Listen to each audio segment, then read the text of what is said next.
Hola, yo soy Daniel Rivera Marín y esto es El Colombiano. Estas son las entrevistas que hacemos en esta casa periodística para que ustedes estén enterados y conozcan un poco de personajes y de la realidad del país.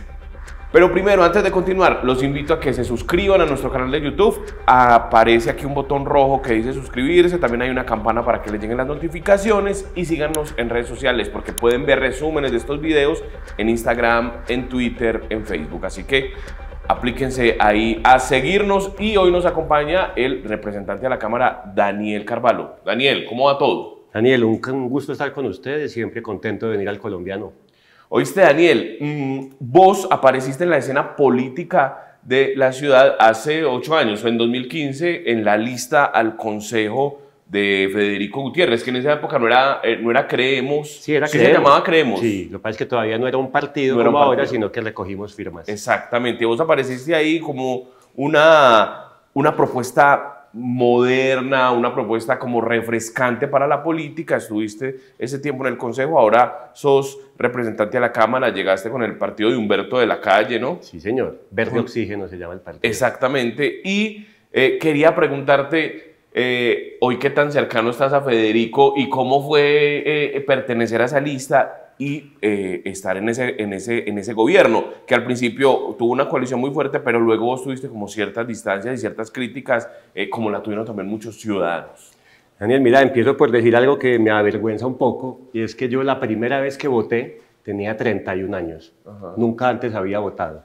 Voté por primera vez en 2010 y a los 4 años ya era disque candidato al Consejo de Medellín. ¿Y votaste qué, en presidenciales? En presidencial. O sea, que votaste por Antanas Mocus. Con la ola verde de Antanas Mocus y Sergio Fajardo, sí. Y a partir de ahí llegó un momento político de mi vida, regresé al país después de vivir muchos años en Francia y entré como en la onda de varios grupos de activistas, de la bicicleta, del teatro, de la cultura, del ambiente, del barrismo, y terminé pues conociendo a Federico Gutiérrez. Me dijo que estaba armando una lista al Consejo de pura gente, digamos, nueva, independiente. Yo tenía mis reservas iniciales con Fico, porque sabía que él venía de ser el candidato del partido de la U, cuando la U era de Uribe, Claro. y yo pues nunca he sido uribista ni cuando estuvo de moda, pero sentí que Fico era un man con el que se podía trabajar, que me copiaba a mis temas, y decidimos pues como trabajar juntos. Hice parte de la lista, ganamos. Fue una sorpresa pues para muchos porque yo no tenía ningún pasado político, y si bien logramos trabajar bien los temas técnicos, nos distanciamos políticamente Federico y yo por temas más, digamos, ideológicos. En esa época estábamos en el plebiscito sobre el acuerdo de paz.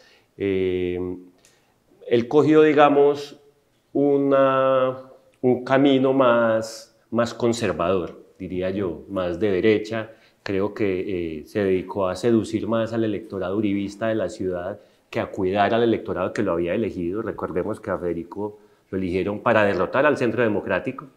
Claro, él se enfrentó a Luis Carlos Vélez. A Juan Carlos Vélez, Luis Carlos es el periodista. A Juan Carlos Vélez, que fue famoso luego porque en el plebiscito se filtraron esos audios de vamos a salir a votar, que voten emberracados, ¿no? Exactamente, ese que después terminó trabajando con Daniel Quintero, pues, para que vea cómo son las cosas.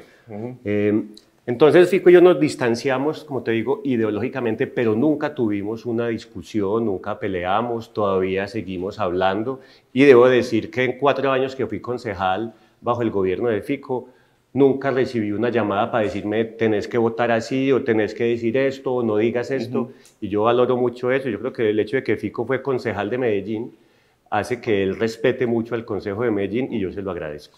Y la gente creerá a veces, porque uno ve a los políticos en cámaras, que la amabilidad o la afabilidad o el carisma es una pose. En efecto, en muchos políticos la es, pero en Federico Gutiérrez no. Él es así, el Fico es un bacán. ¿Cierto? Eso sí, pues no se lo quita a nadie. Él es así, le gusta ser así. Oíste, dijiste que estuviste en Francia. Sí, yo me Contanos un poco de tu historia. ¿Vos de dónde venís? ¿Dónde estudiaste? Bueno, yo me gradué como ingeniero civil en la Universidad de AFIT, pero nunca me apasionó. Entonces, de manera paralela me dediqué a hacer teatro. Entonces fui al mismo tiempo ingeniero civil y actor de teatro. ¿Dónde hacías teatro? También en la Universidad de AFIT y con el grupo de teatro Hora 25, que lo dirigía el ya fallecido Farley Velázquez, que fue pues mi profesor. Ese caso tan extraño, el de Farley, ¿no? Sí, hombre.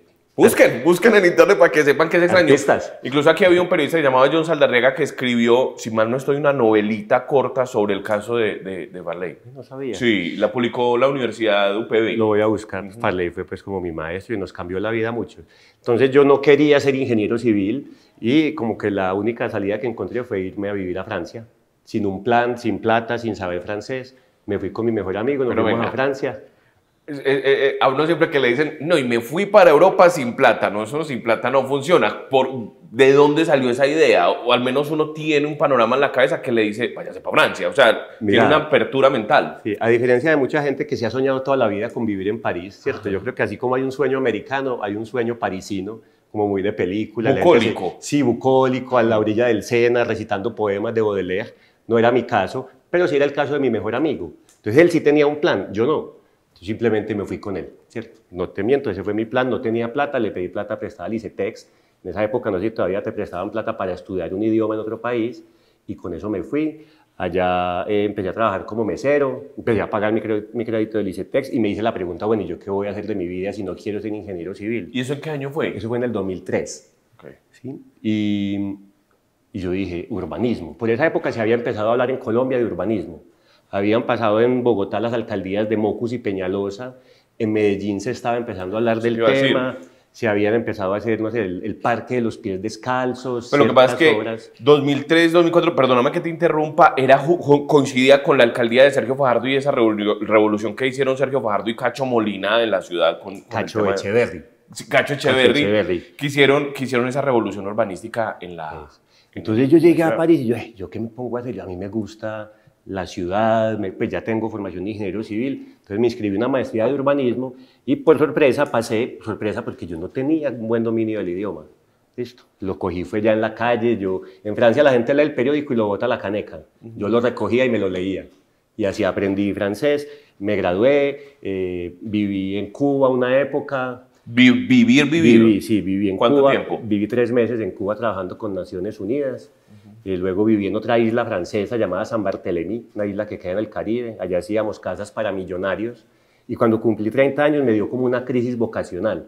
¿Cierto? Yo dije, yo estudié urbanismo con énfasis en ciudades sostenibles, como con esa idea pues salvadora, y estoy aquí haciendo casas para millonarios rusos en el Caribe.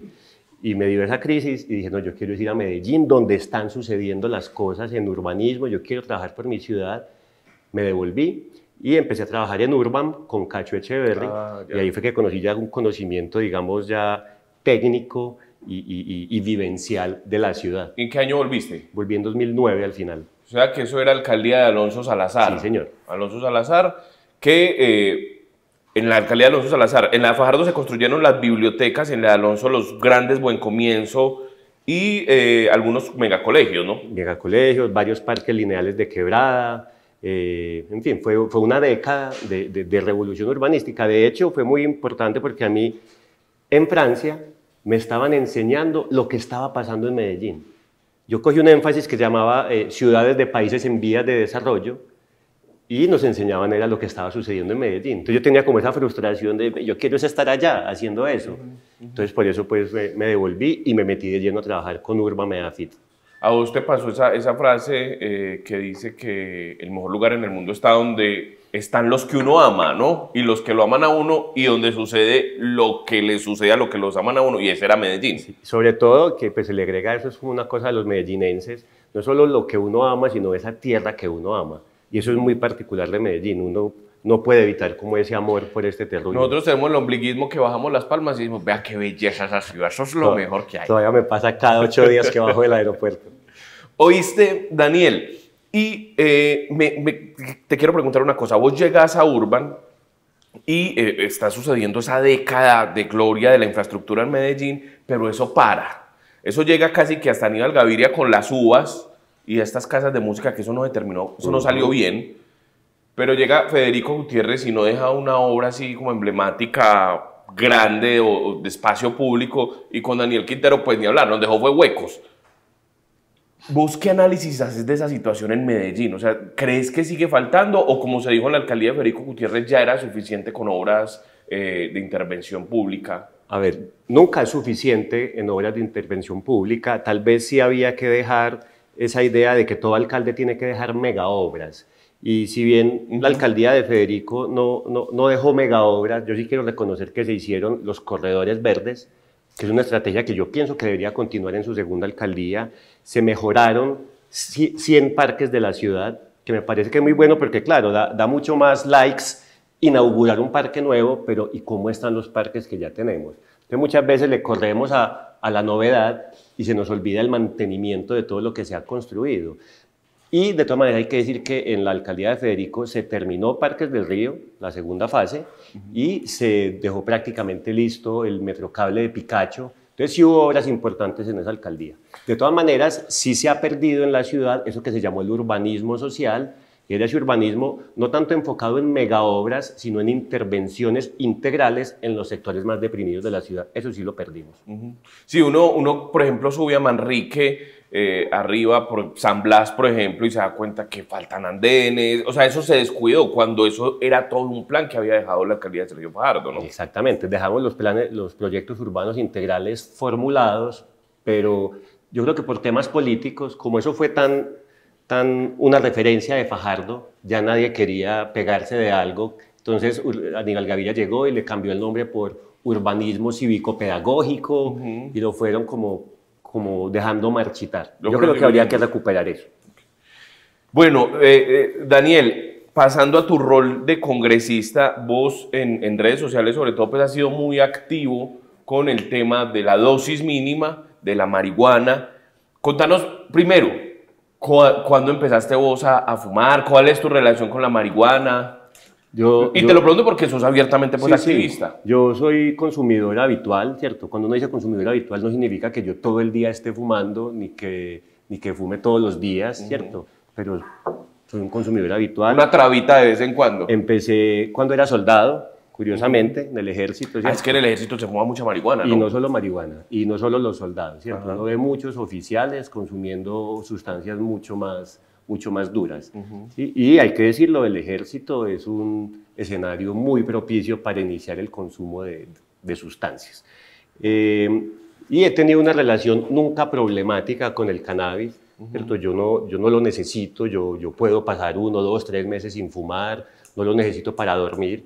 Y de hecho, pues hay que decir, hasta un 80% de los consumidores de cannabis no tienen una relación problemática con eso. No lo digo yo, lo dice la ciencia.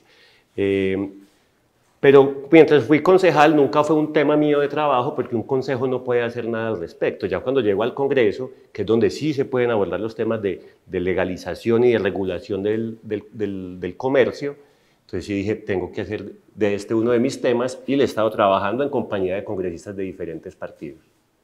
Hoy, ¿cómo es tu, o sea, vos cultivas o le compras a un amigo que tiene sus 20 maticas? ¿Cómo es eso? Tengo un amigo que tiene como una guardería, digamos, ¿cierto? Aman esas matas como si fueran niños chiquitos. Él me cuida mis matas, porque son difíciles de cultivar. Y yo, pues, cada tanto voy, él me da un poquito. No fumo mucho, no fumo cantidades. Y hay que decir que también como las plantas han mejorado genéticamente, uno ya necesita muy poquito, ¿cierto? Para colinearse. Para trabarse. Sí, es verdad. Y esos cogollos, pues, los examinan con una lupa, así que vean los cristales. Esos para entendidos prácticamente. Usted se ve muy entendido. Eso es periodismo de inmersión. Busquen qué es periodismo gonzo y ahí encuentran la razón. Oíste, pero ¿qué fue lo que pasó? Vos, y hay que decirlo, nos respondiste un trino en Twitter a un editorial del periódico donde decías que había quizá un error de interpretación sobre el decreto que publicó la Presidencia de la República. Que derogó, sí, pero es un decreto, pues, voy a coger el celular para poder ver el número del decreto del 2114 de 2023. Sí, señor, ¿no? Ese es el nuevo. Ese es el nuevo en el que se dice, porque vamos primero a ese tema, que no se persiga al consumidor. Eso derogaba una decisión que había tomado el presidente Iván Duque. Explícanos en tu concepto qué fue lo que sucedió ahí. Mira, en Colombia desde 1986 se legalizó el porte de la dosis mínima. ¿Listo? Más tarde, en los años 90, en el 94, aquella sentencia histórica de Carlos Gaviria desde la Corte Constitucional dijo que el Estado no tiene por qué meterse en tu vida privada y que si tú deseas consumir X o Y sustancia, tienes todo el derecho, y se fue pues como aterrizando la idea de la dosis mínima y se le pusieron unos gramos de cuánto de cannabis o de cuánto de cocaína, etc. En los años 2000, el expresidente Uribe modificó la Constitución para determinar que era ilegal portar o consumir ciertas sustancias. Después hubo una pelea con la Corte Constitucional por eso. Es decir, venimos de una historia como un tira y afloje alrededor de esto, pero lo que se ha dicho la Corte Constitucional y el Consejo de Estado es que la policía no debe perseguir al consumidor y que no tiene por qué castigar, que es lo que está pasando, al que porta la dosis mínima.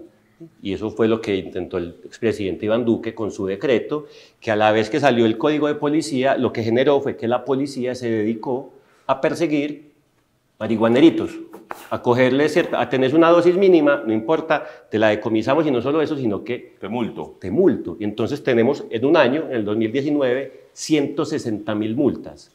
Oíste, pero esas multas no son en Medellín. No, no, es en todo el Porque país. uno en Medellín, la marihuana pulula pues por todas partes y en todos los parques. Pero sí los multan a los muchachos. Entonces un muchacho le ponen una multa que no va a pagar, no va a poder pagar por portar una dosis que está protegida por la Constitución. Entonces también lo que ha generado es, ha empeorado la relación entre la policía y los jóvenes, ha puesto a los jóvenes en unas situaciones jurídicas difíciles, porque si tienes que pagarle $1.000.000 al Estado. Esa es la multa. No sé en cuánto es la multa en este momento, pero muchas veces incluso ascienden más según cuánto te cojan o si sos reincidente, terminan jodiéndote. Y finalmente, y esto me parece lo más importante y hay que sacarlo del plano moral, es realmente queremos que la policía esté dedicada a poner 150.000 comparendos al año a marihuaneros. ¿Por qué no está la policía persiguiendo a los traficantes? Todos sabemos en Medellín y en todas las ciudades dónde venden no solo marihuana, todas las drogas. ¿Por qué no está la policía allá? No, sí está. ¿No has visto que ponen una moto toda una tarde en una cuadra para que les paguen la vacuna? Al parecer. Cierto, entonces mira que es un poco hipócrita y es bastante ineficiente desde el punto de vista de la seguridad dedicar a la policía a eso. Mientras por toda parte están creciendo los casos de extorsión, de explotación sexual, de hurtos, y la policía persiguiendo marihuaneros en los parques. Entonces, no solo desde el punto de vista moral y de las libertades, sino desde la eficiencia del uso del pie de fuerza, me parece que esta concepción es equivocada. Entonces, lo que hizo el presidente Gustavo Petro con el último decreto fue simplemente hacerle caso a lo que decían las Cortes. Y mi pelea, digamos, con el editorial del Colombiano es que esto no se refiere al comercio. En ninguna parte se ha legalizado o se ha promovido el comercio. ¿Sí? Eso sigue siendo ilegal y me parece que está bien, que siga siendo ilegal el comercio informal de sustancias. Pero en ninguna parte del decreto del presidente Petro decía eso y por eso fue mi discrepancia con el editorial del Colombiano.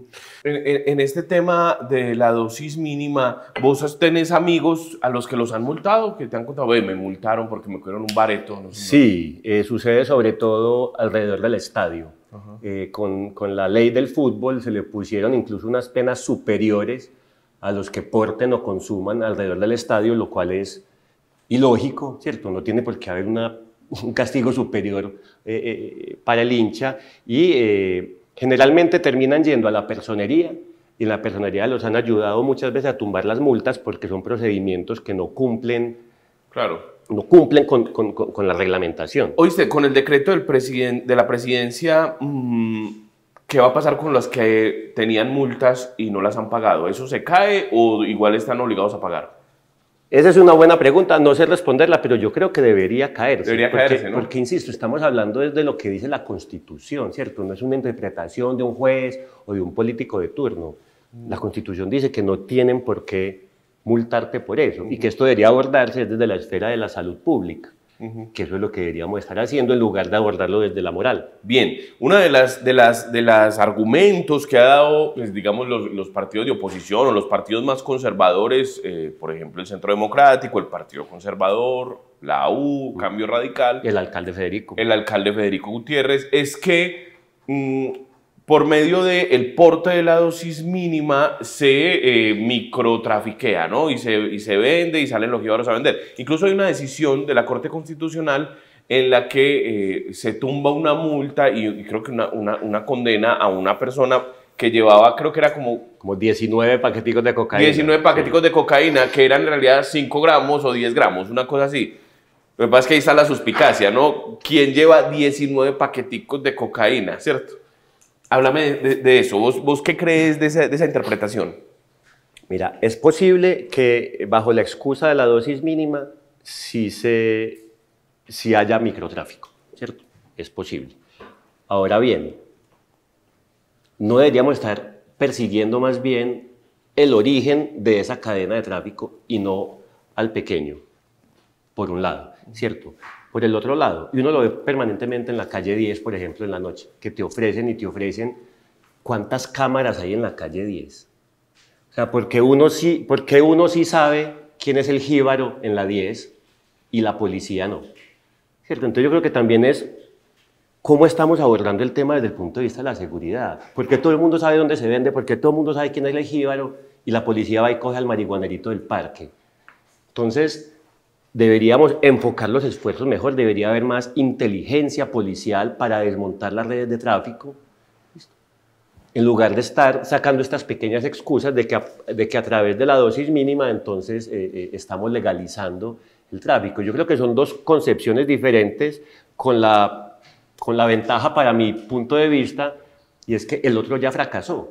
Desde que está el Código de Policía, desde que Uribe cambió el artículo de la Constitución en el 2009, el consumo no ha hecho más que aumentar. Entonces todo el modelo prohibicionista, salgámonos de la parte moral, todo el modelo prohibicionista está demostrado su fracaso. ¿No deberíamos tal vez intentar otra forma? Yo pienso que sí, y lo han pensado otros países, y de hecho es la recomendación de Naciones Unidas, entre otros. Y aquí caemos al tema. Otra vez en la Cámara de Representantes se cayó la aprobación del uso recreativo de la marihuana. Ya Colombia va perdiendo mucha plata desde hace mucho tiempo sin regular ese negocio. ¿Qué fue lo que pasó? Bueno, una pequeña aclaración. No se cayó el uso recreativo, sino el mercado. Exacto, sí, es el mercado. Porque el uso ya está legalizado, claro. ¿cierto? Es que hoy en día en Colombia... Que es una contrariedad también, ¿no? Que uno pueda fumar, pero que no se pueda comprar. Entonces, en Colombia es prohibido portar, consumir, cultivar, pero no comercializar. Es decir, te están diciendo, vaya, cómprelo y no me diga dónde. No me diga dónde, sí. Listo. Y todos sabemos dónde se compra. Todos sabemos dónde ir a comprar. Sí, Entonces es una contradicción, es una tontería que hay en la ley.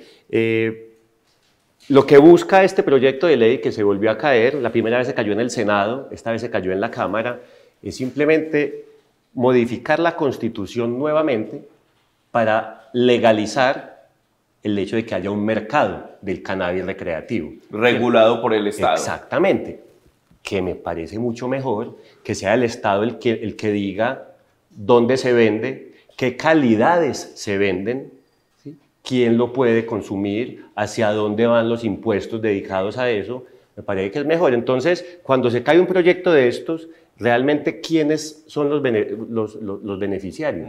Los traficantes. Las mafias. Claro, cierto.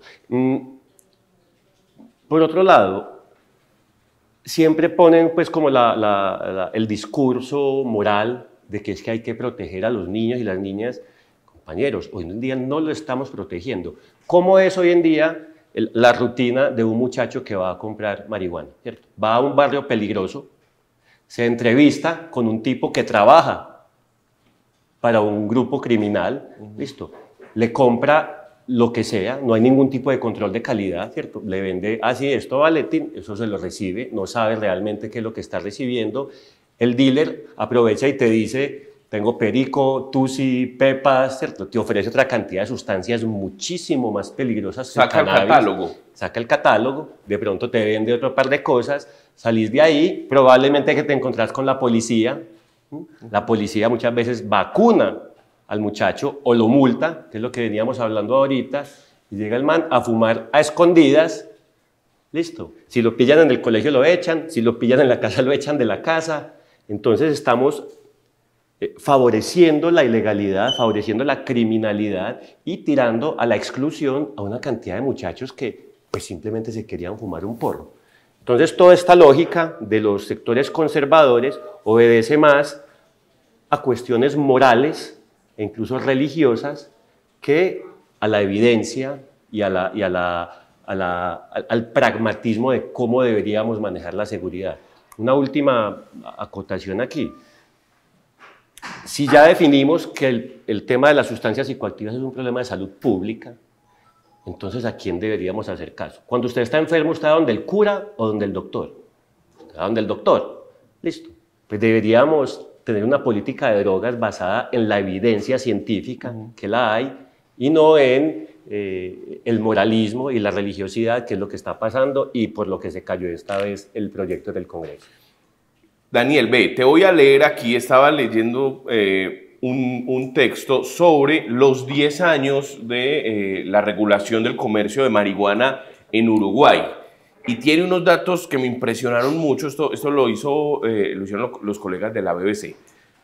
86.207 son los usuarios de marihuana registrados en el país. 66% es la cantidad de consumidores de marihuana mayores de 18 años. O sea, que eso quiere decir que el 34% son menores. 19% es la porción de uruguayos mayores de 16 años que ha vuelto a consumir marihuana luego de probarla. Solo el 19%. 7 son los usuarios de cannabis que compran en farmacias de cada 10 registrados. El resto pidieron permiso para ellos cultivar y sacar. 10,5 es la cantidad de toneladas de marihuana vendidas en las farmacias uruguayas en los primeros 6 años de habilitación. 15% es el máximo de THC, que es, pues, digamos, la molécula que te traba, que contiene la marihuana disponible en las farmacias. Eso me pareció muy bueno, porque es el mismo estado el que dice cómo vamos a regular esto, ¿cierto? ¿Cómo va a ser esa traba? 460, estos son $12, vale el paquete de marihuana de 5 gramos que venden en las farmacias. O sea, lo que recibe el Estado de eso, si uno se pone a pensar 5 gramos, $12, esos son 60.000 pesos más o menos colombianos. Es plata. Es plata, es plata. Es plata. Es mucha plata. 5,3 millones son los dólares por venta de cannabis al exterior que facturaron las empresas habilitadas en territorio uruguayo durante 2022.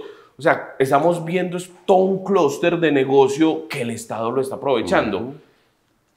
Y eso, Daniel, en un país pequeñito, chiquito, con 3 millones de habitantes. Uruguay tiene lo que tiene el Valle de Aburrá. Exactamente. ¿Sí? El potencial en Colombia se estima que es de 1 millón de consumidores, ¿cierto? Además de lo que podría ser un mercado ya internacional bajo un nombre que ya tiene, ¿cierto? Colombia tiene un renombre a nivel internacional y un conocimiento en el cultivo que podríamos estar aprovechando. Entonces, todo esto que acabas de leer nos demuestra que un mercado regulado por el Estado es mucho más favorable en términos económicos y en términos de salud pública. Ahora bien, el modelo uruguayo también ha tenido sus fallas. Como es excesivamente estatizado, ¿sí? Entonces no hay, por ejemplo, suficiente variedad en las calidades. Listo. El hecho de que tengas que ir a una farmacia, a mí, por ejemplo, como consumidor me jode un poco, pues porque es que yo no estoy enfermo, ¿cierto?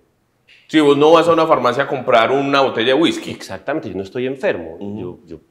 Le ponen a los ciudadanos un tope, no sé si es semanal o mensual, pues si yo quiero fumar más. Entonces, ¿eso qué ha generado? Que de todas maneras siga existiendo un mercado ilícito, ¿cierto? Si yo quiero una variedad diferente y el mercado no me la vende, entonces voy y la consigo por debajo.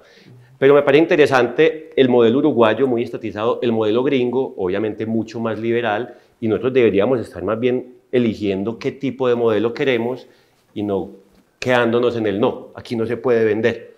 Oíste, se hizo muy famosa una respuesta, muy viral, una respuesta que el ministro Osuna le dio a una periodista cuando la periodista le dice: yo como madre me siento muy preocupada porque llevo a mis hijas al parque y de pronto, o a mi hijo, no sé, están allá fumando marihuana. ¿Vos qué opinaste de esa respuesta de él? Que él le dice, pues usted debería educar a su hija y más bien decirle que si va a consumir, pues que consuma en la casa. Me parece que la respuesta fue un poco dura. Como destemplada. Como destemplada, pero no por ello falta de razón. ¿sí? Creo que es verdad que esto tiene que empezar por casa. ¿Listo? Es decir, es lo mismo que con el aguardiente. Si vos tenés un hijo, en algún momento el pelado va a probar el aguardiente o el sexo. Es que casi todo lo que usamos o consumimos en busca del placer tiene riesgos. El celular, las redes sociales, las apuestas, el tabaco, el café, la Coca-Cola, ¿cierto? El chocorramo que le pusieron un impuesto especial, todo tiene riesgos. Entonces yo creo que debería haber una parte muy grande de educación al respecto en las casas, por supuesto en los colegios y también en los medios de comunicación.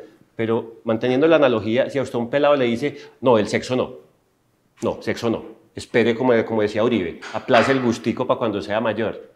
El pelado no lo va a aplazar porque usted le diga que no. Es mejor decirle, cuídese, protéjase, use condón, hágalo en un lugar adecuado, trate bien a la chica. Yo creo que es lo mismo con el tema de las sustancias. Me parece además a menudo muy hipócrita que los mismos que se llenan la boca diciendo no a la marihuana por nuestros niños, hay unos que se han hecho ricos vendiendo licor. ¿Sí? Hay otros que se emborrachan delante de los niños ahorita el 24 de diciembre o se ponen a pelear en familia el Día de la Madre borrachos. Entonces yo veo más hipocresía que una real preocupación por la salud. Si hubiera una preocupación por la salud, estaríamos siguiendo las recomendaciones de los médicos y de la OMS al respecto y no atrincherándonos en esas posiciones conservadoras. Sí, yo creo que ahí una cosa es el Estado y otra cosa es el hogar. Y siempre es un problema cuando uno tiene un amo, o sea, un amo en el sentido de algo de lo que dependes.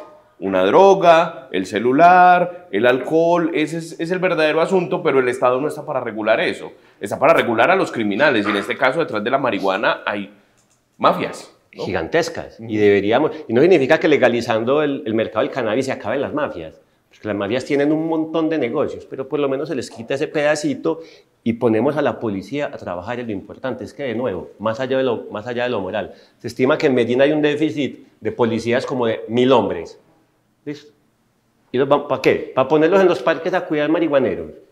A mí me parece que es una pérdida de tiempo. Ahora bien, y esto sí lo han dicho las cortes y todo, le corresponde a los alcaldes, y eso todavía no lo han hecho ninguno, claro, decir en su ciudad dónde se puede y dónde no se puede. Deberíamos estar metidos en esa discusión más bien, ¿cierto?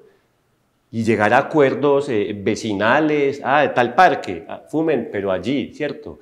Yo estoy de acuerdo en que es molesto para una mamá salir y que haya alguien fumando marihuana, o cigarrillo, o borracho, ¿sí? O poniendo música muy duro. Es que vivir en sociedad es llegar a un montón de acuerdos. Deberíamos estar trabajando en esos acuerdos en lugar de decir, no fumen, no fumen. La gente fuma, hay 1 millón de marihuaneros en Colombia, ¿qué vamos a hacer con ellos? Yo tengo que decir que a mí me ha sorprendido cuando escuchaba colegas en la radio que decían, se van a encontrar marihuaneros en los parques. Yo decía, entonces no salen, ¿o qué? Oye, ¿a dónde van? Yo no sé, yo siempre he sido de barrio y de estrato pues bajo desde mi niñez. Y desde que yo era niño, iba al parque, allá estaban los manes. Y mi mamá que me decía, mi hijo, vea eso no, porque usted puede terminar como un vago. Yo creo que el asunto más que fume marihuana es el arquetipo del marihuanero. El vago, el que se la pasa todo el día en el parque. Uno se creen los malotes de 50 años y ven con la mamá porque la pasan fumando, ¿cierto? Es más el arquetipo. Yo voy con mi hijo a parques y me digo, Sí, es eso, es el arquetipo y de alguna manera por eso fue que yo decidí en ese momento en el Congreso salir y decir, yo fumo marihuana hace 25 años, ¿cierto? Como para romper el arquetipo. Y por eso dije, y no me ha impedido ser un ciudadano normal, trabajo, pago impuestos, estudié, soy buen hijo, soy buen amigo, buen amante, como para romper el arquetipo. Eso lo tienen que decir los otros. Pero y eso no es ni gracias a, ni a pesar de la marihuana. Y de nuevo, es lo mismo que con el alcohol. ¿Cierto? Hay borrachos buenos y borrachos malos. Usted junta 5.000 borrachos en un concierto y va a tener una pelea. Cuando usted junta 15.000 marihuaneros el día de la marcha canábica, no pasa nada. Todo el mundo riéndose y con cometrapo. Entonces también hay que reevaluar esos arquetipos, que a mí también me criaron así. Se lo va a llevar un marihuanero en la bolsa. Sí. Eso ya, pues deberíamos cambiar esa visión y por eso es que ojalá cada vez más gente saliera del closet canábico. Porque la cantidad de congresistas que me dijeron a mí ese día, no, yo también fumo, pero no puedo decir. De diferentes partidos, algunos muy conservadores. Hay mucha hipocresía de nuevo en el tema. Para terminar, cambiemos de tema, ya que estamos como pasados de tiempo. ¿Cómo fue este año en el Congreso? El Congreso se demoró un año, al menos la Cámara de Representantes, discutiendo la reforma a la salud. Eso cobró una ministra, la ministra Carolina Corcho. Y bueno, finalmente ya va para Senado, pero todo el mundo dice que eso se va a caer. ¿Cómo fue las movidas en el Congreso? Vimos muy activo a Liscano por allá con los de la U, justo en la reforma a la salud, también a Velasco, que es su rol natural, ¿no? Relacionarse con el Congreso. ¿Cómo fue, Daniel? Fue un proceso muy difícil. Creo que el gobierno se equivocó muchísimo desde el principio, empezando porque esta debió ser una reforma estatutaria. Las leyes estatutarias son aquellas que tocan a los derechos fundamentales, claro, y la salud lo es. Entonces, desde ahí ya puede haber unos vicios de trámite que pueden hacer que este proyecto se caiga después en control constitucional. Más allá de eso, el gobierno realmente no escuchó. Les voy a poner un ejemplo. Yo trabajo mucho con la bancada del Partido Verde y los partidos independientes. Presentamos entre todos 80 propuestas, 80 proposiciones de modificaciones buscando mejorar la reforma a la salud. No fue aceptada una sola de las proposiciones. ¿Esto qué te da a entender? Que es un gobierno que no escucha, ¿cierto? Van para adelante y con el problema de que si tú emites una crítica, aunque sea constructiva, no, es que usted es un esbirro de las EPS, usted está contra el cambio, usted es un títere del uribismo. Ese no puede ser el discurso del gobierno o del partido de gobierno dentro del Congreso. Entonces lo que han hecho en este trámite tan difícil ha sido desgastar la relación del gobierno con los partidos o con los congresistas que en mi caso podíamos ser amigos del cambio. Nos han arrinconado hacia la oposición, no nos han escuchado y pues terminan sí sacando adelante la reforma de la salud en Cámara, mucho más gracias a acuerdos burocráticos con partidos tradicionales que a haber convencido al pueblo o a los congresistas aliados. Me parece que es un error muy grande, además nos desgastó en las relaciones entre congresistas, se dieron muchísimas peleas personales y yo realmente no creo que este proyecto pase por el Senado. No creo que acuerdos burocráticos, es decir, la popular mermelada. La popular mermelada, la maldita mermelada que decía Uribe, pues como si él nunca hubiera hecho lo mismo. Todo el que gobierna llega a repartir. ¿Oíste? Y esos ataques, por ejemplo, a Jennifer Pedraza, a Katy Jubinao, a Catherine Miranda, ¿cómo lo vivieron ustedes al interior? O sea, porque es que de una u otra forma, como vos decís, son congresistas que pueden ser aliados. Mira, en primer lugar yo quiero destacar el papel de esas tres congresistas. Impresionante. Me encanta y además pues, a ver, generalmente el político busca brillar, ¿cierto? No está buscando brillar y ser uno el del titular. En este caso, con varios compañeros, decidimos que ellas eran las lideresas de esto, por su calidad, por su elocuencia. Entonces, mejor dicho, les cargamos las maletas durante todo este semestre y yo todos los días en ese tema, yo le digo a Jennifer, dígame qué hay que hacer, ¿cierto? Yo le digo, ella es mi jefa política, porque en este tema ella ha tenido mucha más... Uno no puede saber todos los temas y ella ha sido muy acuciosa con más eso. Entonces, primero, quiero reconocer el papel de ellos. Segundo, craso error del gobierno y del partido de gobierno dedicarse a atacarlas, además, pues con todo tipo de difamaciones, cuando lo único que estaban buscando ellas era mejorar la reforma que había presentado el gobierno. Es que ellas no empezaron de una diciendo, maldito Petro. No, ellas empezaron diciendo, esto puede mejorar por este lado, oiga, ojo con esto, ojo con esto. Cuando a ti como congresista o como político no te hacen caso en nada, cuando desechan todas tus ideas, cuando te empujan y te difaman, ¿qué más te queda por hacer? Oponerte. Entonces terminaron mandándonos a oposición, a congresistas que, insisto, queríamos aportar. Pues Daniel, muchas gracias por acompañarnos en El Colombiano. Gracias a vos, Daniel, y siempre un gusto estar en El Colombiano, hermano. Esperemos que el próximo año sea más afortunado legislativamente para el gobierno, porque si al gobierno le va bien, a nosotros nos va bien, ¿no? Y no solo para el gobierno, sino que también la reforma a la salud lo que hizo fue que atrancó toda la agenda legislativa. Claro. Entonces yo tengo 4 proyectos de ley de mi autoría ahí atrancados esperando. ¿Y qué buscas con esos 4 proyectos de ley? Hay uno que es la ley de la música, que busca dignificar y mejorar todo el ecosistema musical, que es una industria creativa gigantesca en Colombia. Oíste, ahí hay un punto que se nos alargó esto, pero ahí hay un punto que me gustaría tocar y es, yo por inquietudes personales he hecho mucha reportería sobre la música y me he dado cuenta que hay una desconfianza de los escritores de canciones, de los compositores, con, por ejemplo, Saiko y Asimpro, y entonces ellos se van afuera del país, registran sus canciones por fuera, porque allá ven la mejor por sus derechos. Por ejemplo, ese caso ahí, ¿qué? Pues te digo que hoy el principal opositor a nuestro proyecto de ley de la música es Saiko, porque intentamos tocarles como a ese pequeño monopolio que ellos han montado y del que realmente no rinden muchas cuentas. Entonces es uno de los temas más, tal vez el tema más álgido de la ley de la música. Tengo ya avanzando una ley contra el ruido, de la que he hablado mucho, que creo que es un problema que en todo el país está generando pues ya como demasiada molestia. Una ley de ciudades verdes. Nos preocupamos todo el tiempo por la deforestación del Amazonas, sí, muy doloroso, pero la deforestación en las ciudades, que en un escenario de cambio climático, de islas de calor como la que estamos viviendo. Y tengo un proyecto también que modifica el estatuto de oposición, buscando reconocer y darle más derechos a los partidos independientes. Hoy en día se le dan muchos derechos a los partidos de oposición, lo cual me parece muy bien, y los partidos independientes no tienen ningún derecho. No pueden hacer una réplica al presidente, no pueden acceder a medios de comunicación. Entonces ahí hay un ejemplo de 4 proyectos, entre otros, que no han podido avanzar porque la agenda legislativa se atascó con la reforma a la salud, y que espero que en este segundo semestre de la legislatura, es decir, el primer semestre del 2024, pues podamos sacarlos adelante. Sí, parece que las reformas del cambio se han tragado toda la agenda, ¿no? La agenda y la discusión. La discusión y digamos, la amistad, ¿cierto? Se ha corroído la relación entre el gobierno y los partidos. Okay. Pues a todas las audiencias del Colombiano, muchas gracias por acompañarnos. Gracias, Daniel, nuevamente por estar acá en el Colombiano. Gracias a vos, Daniel. Síganos en redes sociales, suscríbanse a nuestro canal de YouTube, El Colombiano Videos, activen la campana para que les lleguen las notificaciones y descarguen la aplicación del Colombiano en el celular para que les lleguen las notificaciones de todas las noticias y estén enterados de lo que pasa en Medellín, en Antioquia y en Colombia.